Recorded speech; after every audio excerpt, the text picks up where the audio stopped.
Alors nous allons voir ensemble les aventures extraordinaires des escargots, ou comment on fait pour avancer avec sa maison de dos.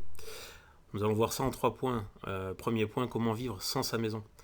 Quels sont les avantages et les inconvénients. Deuxième point, nous allons voir comment on peut se déplacer en transportant sa maison sur son dos.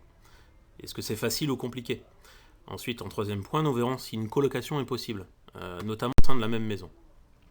Donc le premier point, on étudie que vivre sans sa maison, finalement, a un aspect très pratique. Notamment, ça fait gagner beaucoup de temps et on gagne en agilité. L'inconvénient, en revanche, c'est que selon les températures, on se pèle un petit peu le fion. Deuxième point, se déplacer avec sa maison, sur son dos. L'avantage, effectivement, on peut mettre plein de trucs dedans, il y a de l'espace, c'est pratique pour les longs déplacements.